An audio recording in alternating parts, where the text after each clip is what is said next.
Jeg vil sige, det var sgu en takle. Ikke en flag på.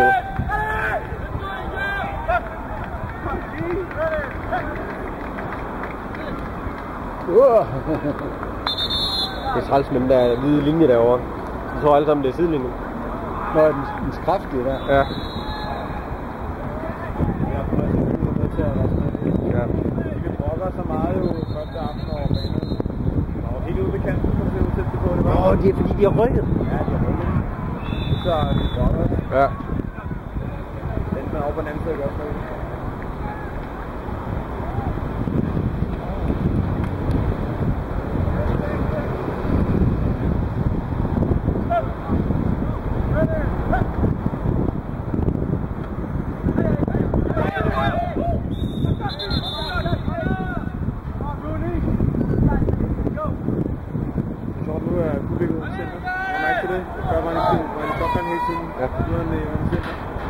Du også har ham fra Frankrig? Ja. Det lød jeg ikke lige med. Han er under støttet nu. Ja.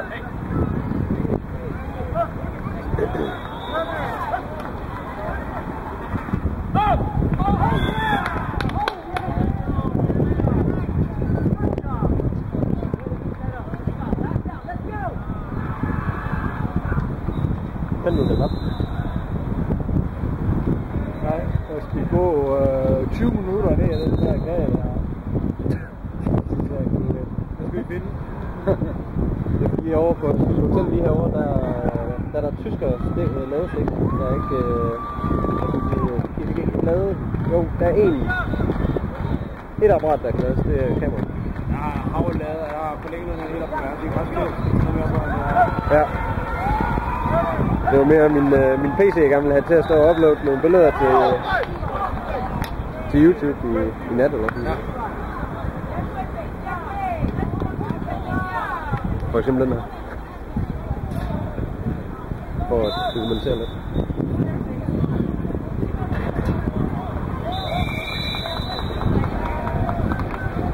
Vi har jo en masse af forlænger lidt.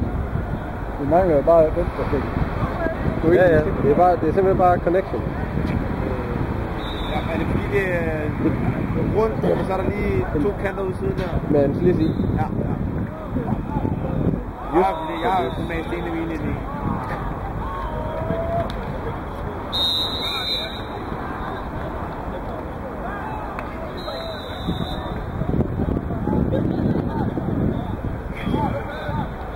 Jeg sagde faktisk selv sidste år til EM, at jeg skal ikke noget igen, fordi selvom jeg ikke var spiller og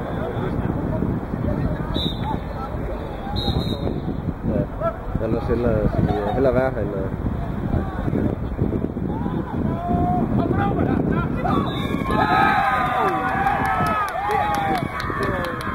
Det var virkelig... Det var flot, det der. Men det der lidt forskellen lige nu, i forhold til hvad Danmark har gjort der. Vi vil først kaste bold, når manden er fri. Her på vores spiller på timing. Vi ved, hvor han ender. Det kan jeg mærke, det gør det ikke over. Ja. Det er måske lige det. Nu tror jeg, det går for mig, hvad jeg synes, der bliver gjort her. Ja. Men der troede jeg også sådan en som Morten Weber, han var rutineret til at gøre det.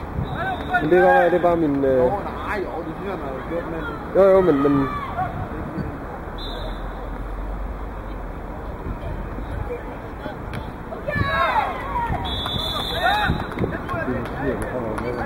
Det ved jeg også.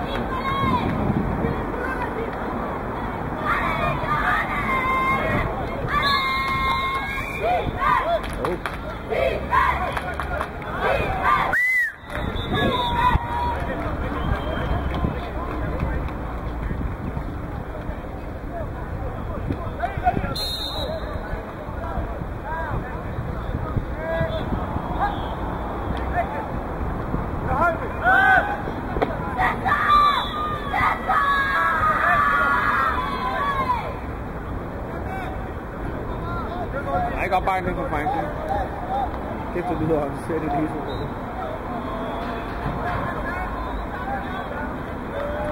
Ej, det er godt derovre. Ej, der er dejligt der. Det er nu dejligt, mand. Det lyder.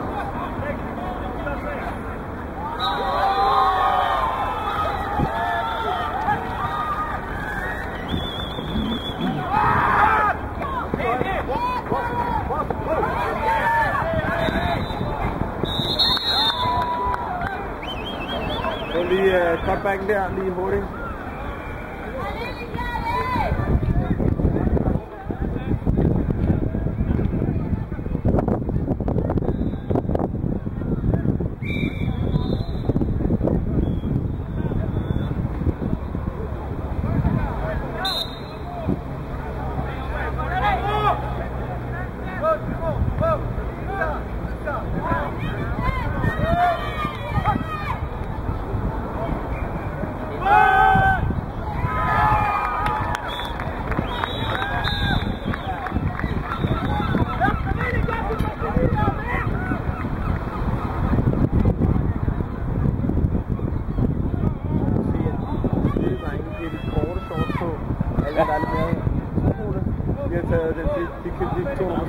Ham nummer 12 der. Han er simpelthen lange bukser over.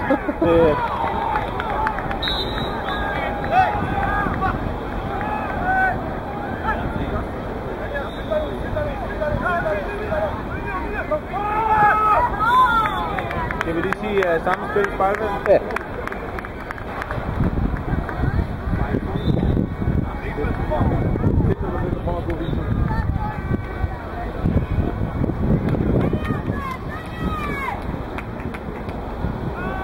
Godt kaste videre.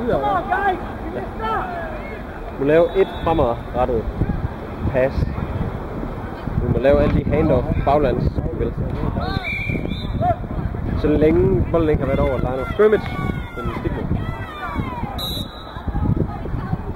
Før den første har været over den, så er der ikke noget med at aflevere.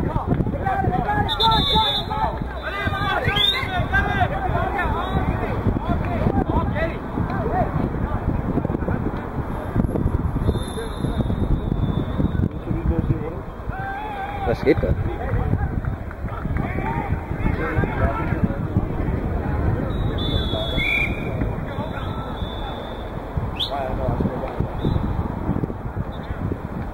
Det var bare til at bare skrive ham videre.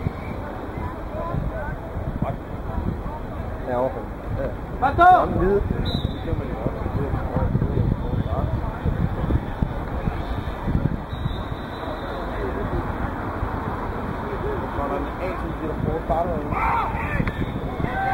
ved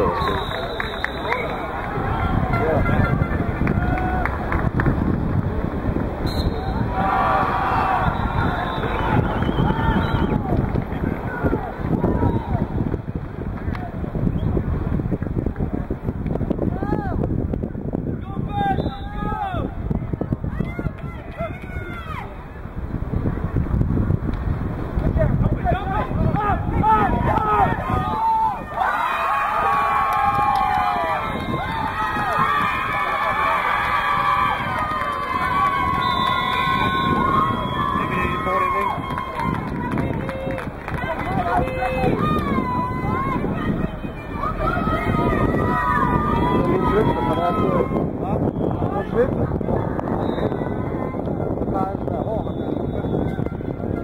Jeg tror faktisk, det var ham, der lavede den tackling derovre. Og han havde lavet også noget andet før, hvor jeg fik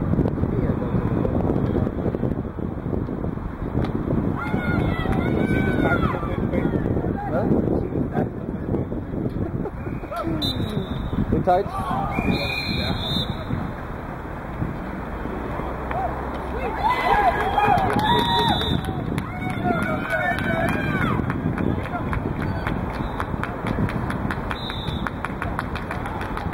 De kan godt frygte det. Det kan det altså. De er ikke kø med dig. Nej. Der står på 10-7. Ja, nej, 7. Ja. Ja.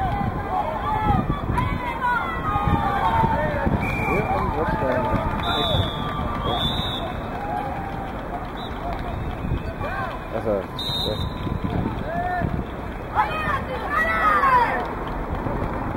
Så kommer en lang ned. Det er en spil, ja.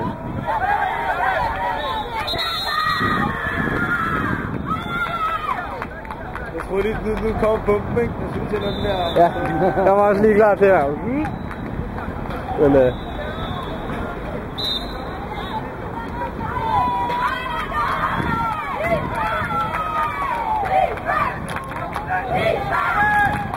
Defense!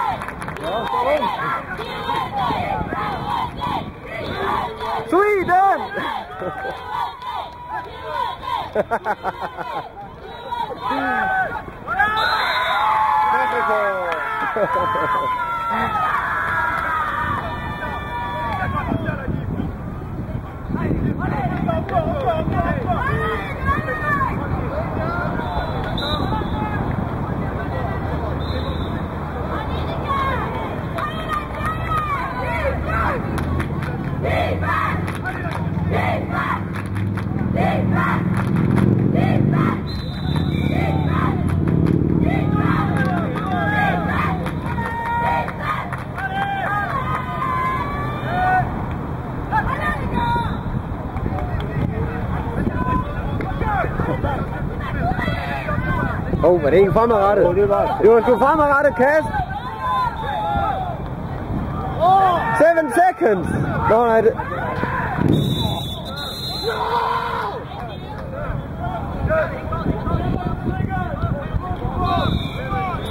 Ja, der er ikke. Læs reglerne. Ja.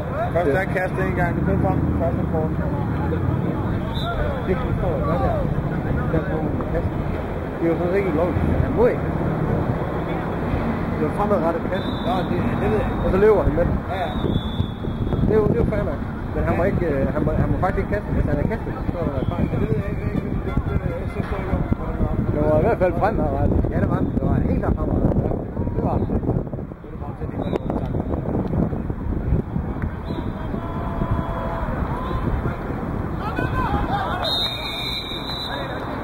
Nå, det går ud over franskmanden.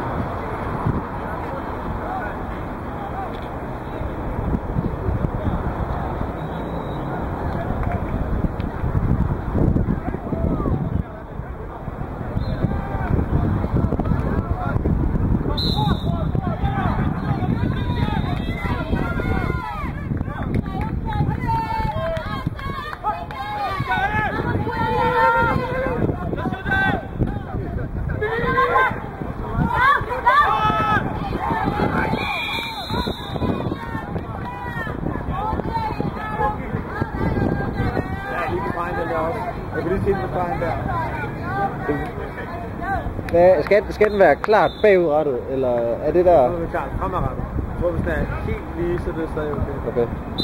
Ja, fordi den er sådan lige... Fremadrettet er vel alt over 0 grader, tænker jeg. Ja.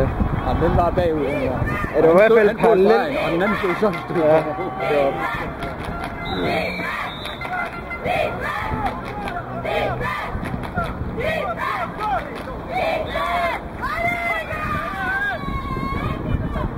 Den er fremme.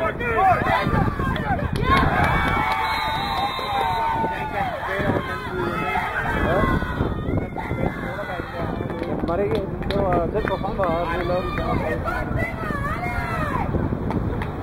Sæbe, de kører på grænsen. Det kunne lige så godt... Men det er ligesom om dommerne måske ikke altid holder øje med det.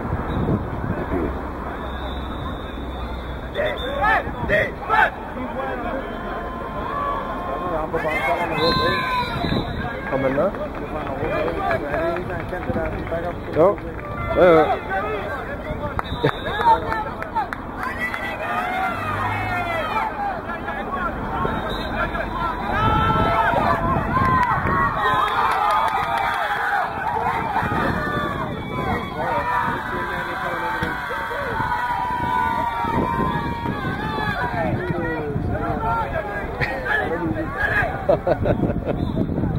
Du bruit! Oh! Du bruit!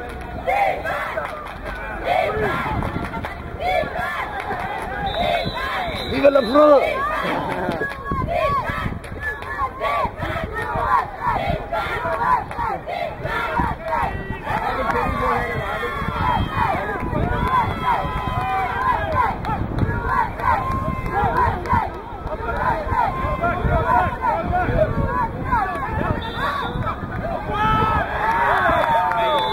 Så. Ej, hvor var det jo. Men den der har vi har altid lyst, og man der kommer op på de to der, de har aldrig fået så meget. Nej, det er, de kører heller ikke med en blitz, Frankrig. Ikke gakke efter en blitz. Og det er derfor, de får lov til at kaste den der. Ja.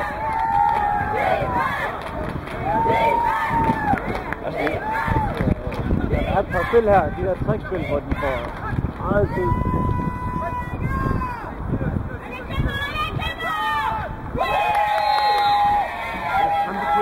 Det er som om dommerne råber ikke 5 eller 6. Det er lige sådan, de har passet den til den første. Ja, Så er der snappet og givet den videre. Nå, først stod lidt med den. ja, det er sgu rigtigt. Ja, så er det bagrettet, så er jeg ikke... Men han er bare afledt bolden, det det kan bolden ikke.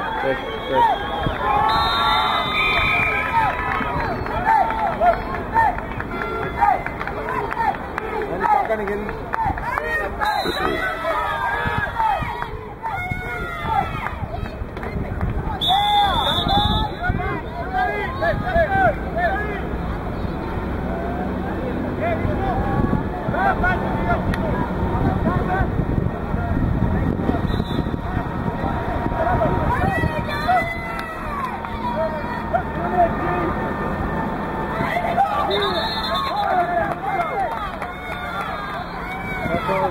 Børnene sætter den ikke bare med boks over en fælde, også bare ned bare udskast med klar til lige at...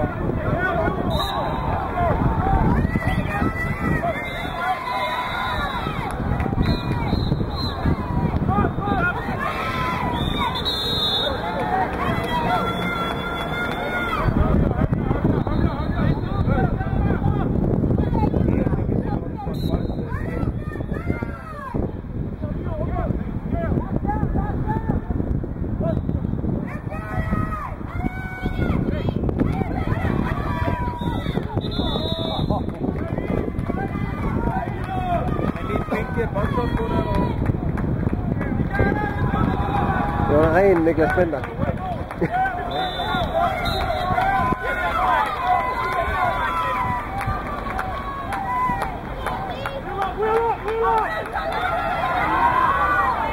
Den nåede han ikke.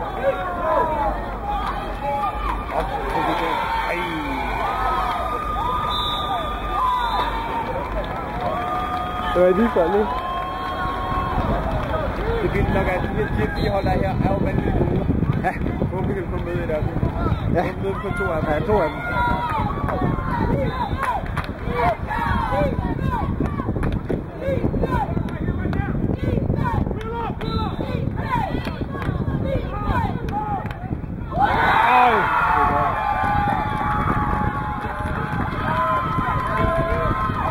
Hvad står det lige nu? Ja, 26, så er det.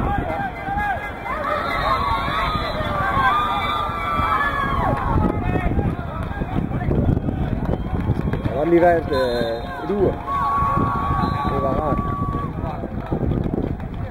Bare lige derovre, hvor man lige kunne se.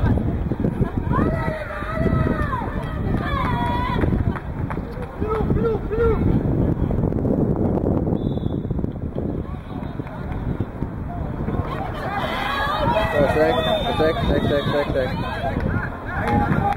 Nej.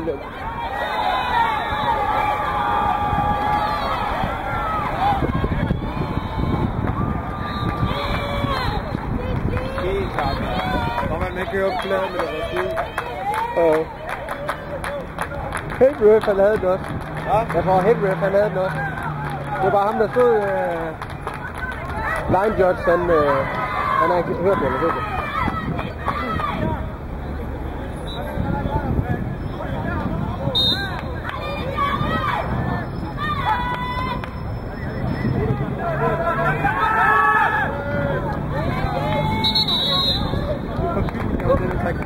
Tilbage der, så de indså, at de har ham helt ned, så jeg ud til det.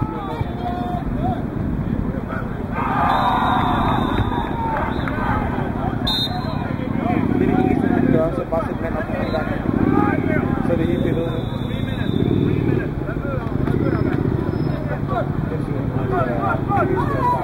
Nej, det kan.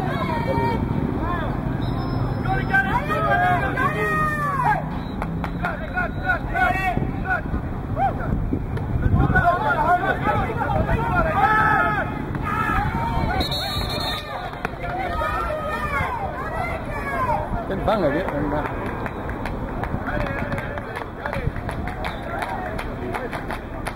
Så er det svært nok, at amerikanerne de bruger det igen og igen. Altså, franskmændene ikke gør en skid ved det.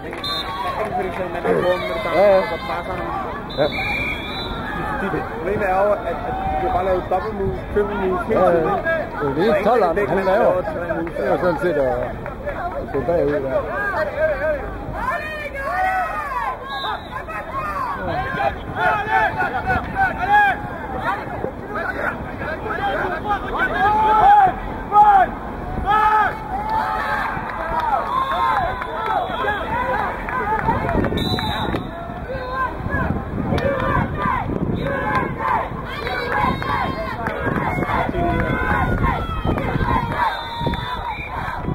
Jeg synes, de kører lige til grænsen.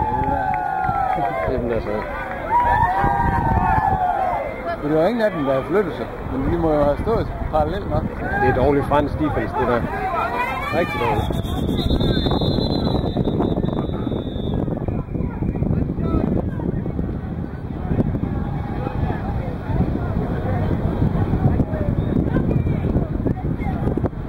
Fik vi lidt fragt trick play der? Ja, det er bare fedt.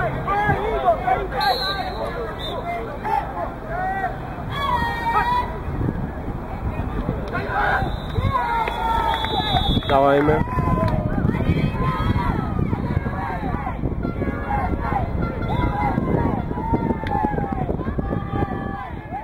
Det gælder bare om at holde på dem, der kommer ud. Der er kun 2 eller 3, der løber dybt i den der. De der 2 stykker. Så når den lander op i den der, så er der bare fokus på den, der kommer ind. Ja. Men det er sådan, det bare vi giver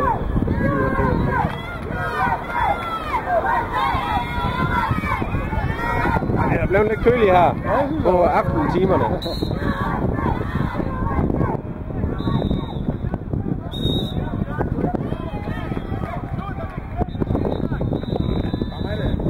Ja, det...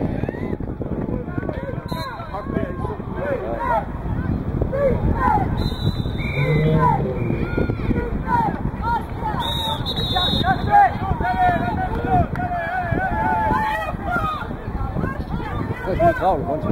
Ja. Jeg kan ikke love det.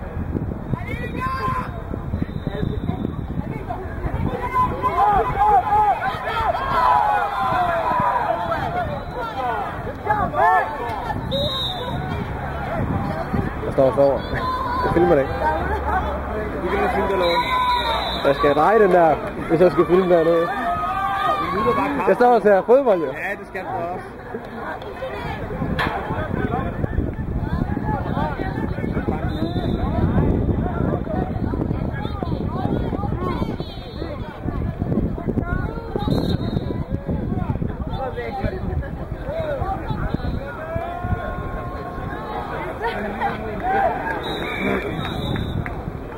Ikke mange andre holder på videoer. Nej.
Det tror jeg.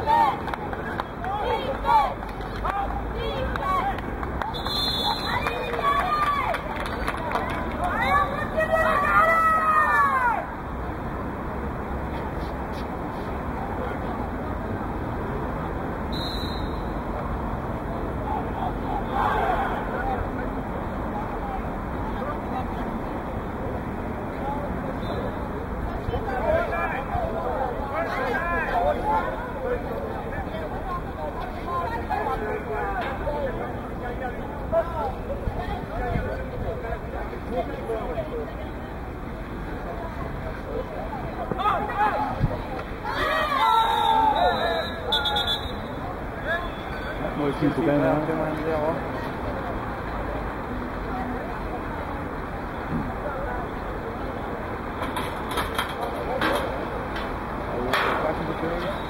Hvad siger du? Det var færdigt på kameraet, for den lige var færdig om.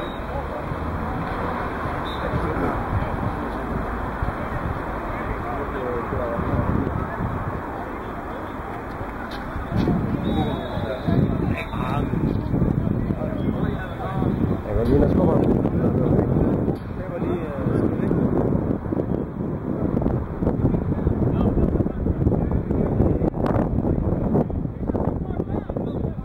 Så fordi jeg må kende jer.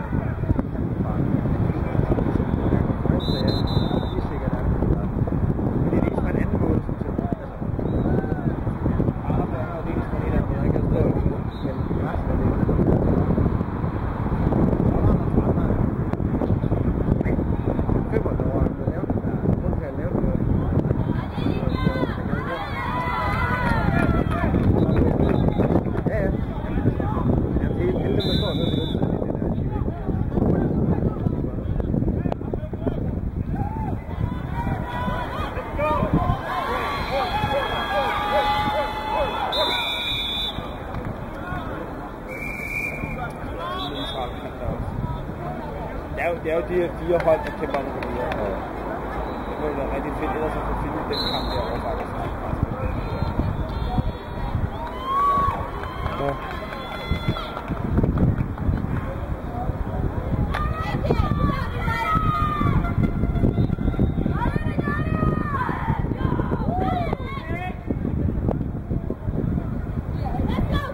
Men der må komme ind Canada, USA eller Frankrig eller altså. USA, Canada er i morgen. Ja. USA, Canada i morgen. Så er der også Frankrig i Israel. Lige nok. Og det er 2 filmer i morgen. Ja.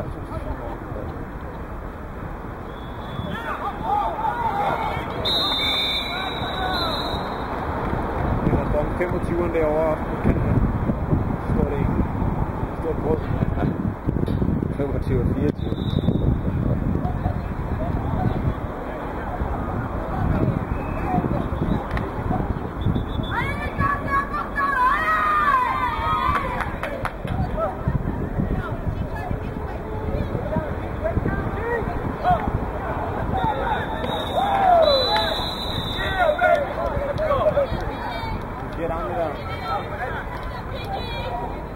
Gå lige med banen der.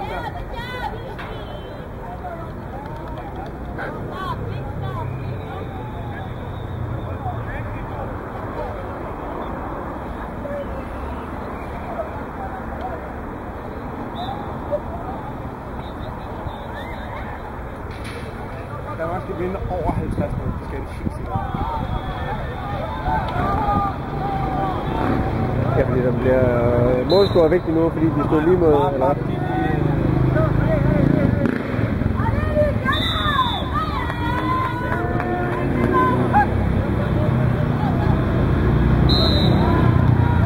Hvad siger du?